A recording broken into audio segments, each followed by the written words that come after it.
All right, again, ladies and gentlemen, thank you so much for coming over. We are back on the Narrative channel, which I always leave the link to their channel in the description so you can check out more videos yourselves. But we got this truck driver gave this nun a lift.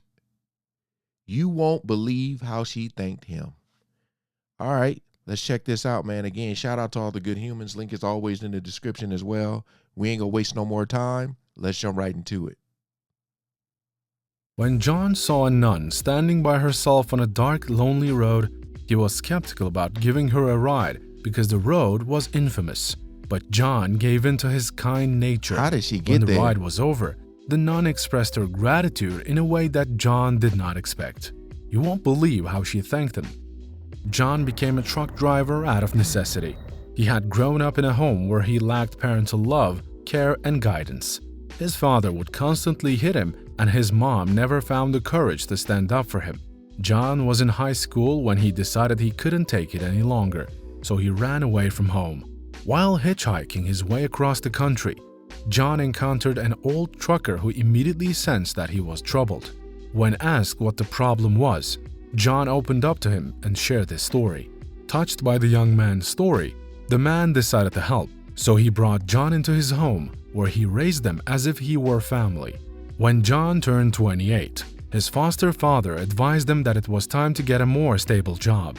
Until then, he had been helping the old man with various errands. Now it was time for him to start looking into different opportunities and finding one that suited him best. With a recommendation from his foster father, John got his first truck driving job and started his career as a driver. A year later, John got married to a beautiful woman, Cindy, and she got pregnant a few months after the wedding. The couple didn't realize they were having quadruplets until it was almost too late. This led to health complications. Wait, what? How do you, the doctors couldn't, how did they not see? What the, how do you miss that? Man. They were having quadruplets until it was almost too late. This led to health complications that made Cindy unable to work, so she became a stay-at-home wife and helped John in every way that she could. In due time, Cindy gave birth to a set of healthy quadruplets, 3 boys and a girl. With the arrival of the kids, John, who didn't want to be irresponsible like his dad, increased his shifts on the road. His determination to keep his family well cared for drove him to keep looking for extra gigs. Along with a friend, he soon secured a job that paid him more than his usual rate to transport produce. His goal was to use the money he would get from the job to buy his own truck, so he wouldn't have to pay 40% of his earnings to the leaser. Moreover, with the additional income, he would be able to meet all of his family's needs and wants. Sounds like a good plan, right? Right. Unfortunately, things wouldn't go as planned. In an effort to maximize their earnings and transport more goods, John and his friend decided to reduce the amount of time they spent sleeping and resting.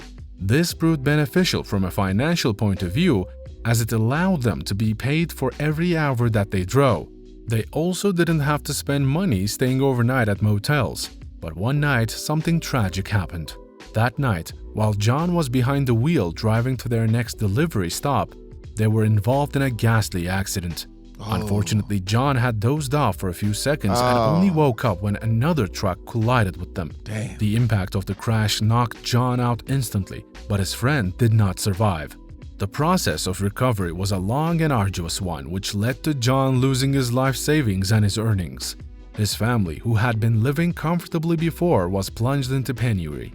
John was a tenacious man, and because of that, it didn't take long for him to get back on the road.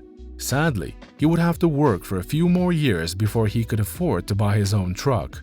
It was on his first trip after his accident that something unexpected happened. John was driving solo and needed a place to stop for the night before he became too exhausted. Unable to afford a motel, he decided to park on the side of the road and sleep there instead. To get to the next rest stop, he had to pass through a dark and lonely road. That looked creepy. Just as he was about to make a turn back onto the highway, he noticed a nun standing alone by the side of the road. Now, I don't know how old this story is, but you know, they have that scary movie called The Nun. And boy, I mean, I'm just saying. I'm just throwing it out there. You going down this dark road and you know, you see like a nun walking and it's like especially if their back is to you. I'm just saying, thinking of that movie, me putting myself in that situation, it's like they turn around, I don't know what the face is gonna look like. I'm just saying that. And you know, people be doing pranks and ooh-wee. That's kind of scary. Ain't gonna lie. Ain't gonna even hold you. Turned back onto the highway, he noticed a nun standing alone by the side of the road. The nun held her hand out, asking for a lift. John contemplated leaving her right there on the road. He had heard several stories of truck drivers being robbed on the road, and he didn't want to be one of them. The only money he had was his earnings from his last delivery, and it was meant for his family. He was about to drive away, but then he noticed the nun's exhausted and frightened expression. This caused him to pause and reconsider his decision. "Where are you headed?" he asked after rolling down the window. "Just until you get to the shack," she replied, and he signaled her to get into the truck. The nun climbed into the truck and John drove off before she even got settled into her seat. When he saw that she was shivering, he passed her his jacket. She snuggled into the large garment and fell asleep almost immediately. While she slept, John wondered why she had been out there on that part of the road and why she was heading to the shack.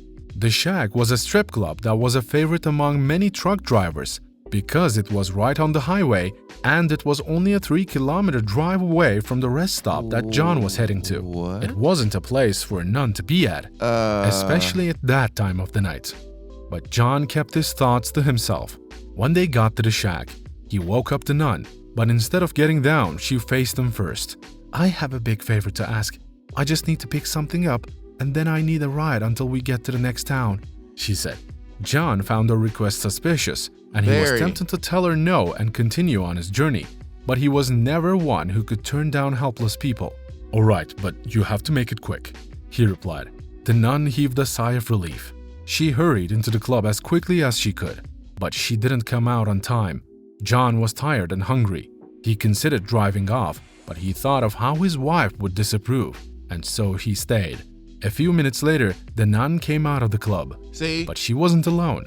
She was with another woman who appeared to be under the influence. Behind the women were some thugs who were closely following them. John. No. See, that clip they just showed, if you look from the lip down, that was a Scary Movie Nun. Why you gonna do that, man? Why you gonna do that to me? I'm looking for a feel-good story, man. Come on, man. Golly. Came out of the club. But she wasn't alone. She was with another woman who appeared to be under the influence. Behind the women were some thugs who were closely following them. John sensed danger, so he immediately jumped out of his truck and moved in their direction, only for the thugs to surround him and the women. "Oi, sister, leave the chick alone and we won't be forced to hurt you," one of the thugs said. But the nun said nothing and just held the woman tightly. John then took charge. He told the thugs off, but they didn't relent, so he was forced to pay them off with all his earnings. Oh, no. The thugs left them alone after that. John drove the women away from the shack and didn't stop until they were far away. The nun gave him directions until they arrived in front of a huge rehabilitation center. An old man was waiting outside the mansion. The nun alighted from the truck and attempted to pull out the woman by herself. John then came to her aid, lifting the young woman up and carrying her away from the vehicle and towards the mansion entrance. After they had safely handed the woman over to the old man, John tried to take his leave, but the nun stopped him. "I want to thank you for everything that you did for me tonight. There was no way I could have saved this lost soul without your help," she said before placing a small card in his hand. John was taken aback and elated when the nun told him, "This is the number of my lawyer. Call him as soon as you get home. He will give you the keys to a new truck for your own use if you have the need for it. What? Please, accept this gift." Afterward, she explained how her father had left her all his estates after his death, despite the fact that she had entered the convent. She had then decided to use her wealth and influence to help women successfully undergo rehabilitation. The woman she had picked up at the strip club was living a rough life on the streets, so she wanted to turn things around by bringing her to the rehabilitation center. "This wouldn't have been possible without your help," the nun said. John thanked her profusely and walked back to his truck. He had just started the engine when the nun came running towards him holding something. It was his jacket. He collected the jacket from her and drove off. It wasn't until he had almost gotten home that he dipped his hands into the pocket of the jacket to bring out some pills he had been prescribed while at the hospital. But instead of the bottle of pills, John felt something hard. When he brought it out, it was a big wad of cash along with a card. The card read, "The world needs more men like you." When he counted it, the money was more than enough to fend for his family until his next trip. John went home with the money, happier than he had been in a while. If you were John, would you have helped this nun out? Would you still call the lawyer and accept a new truck after you realized that the nun gave you the money? Thank you for watching, and see you next time.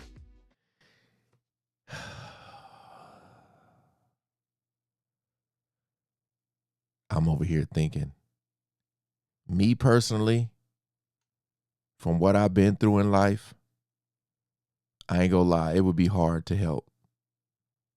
Just because of my street smarts. My street smarts would tell me, don't stop. This is a setup. And it sucks to feel that way, but you just never know. I would want to help. I think that's good enough. Part of me will want to help. Would I? I don't know. It's one of them things like, it's a tough call. I'm like 50-50. Maybe 60-40. 60% wants to, the other 40% is like, it's a setup. Because the fact that stuff like that does happen, I mean, I would try to figure out a way, you know, first of all, I would need to have that thing on me, if you know what I mean.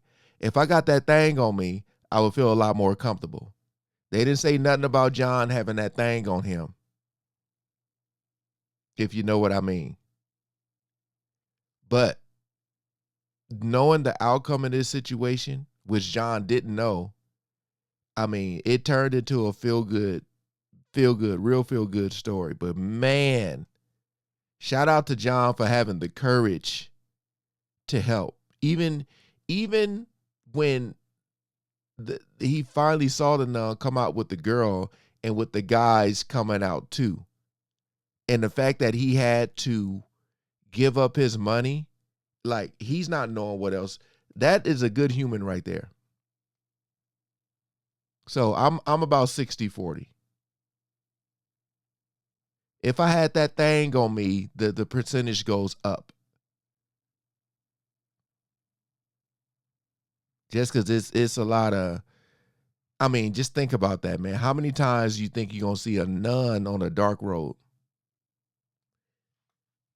Keeping it real. Hey, shout out to the Narrative Channel. Comment below, what would you do? Please, I just want to know, what would y'all do in this situation? Peace out.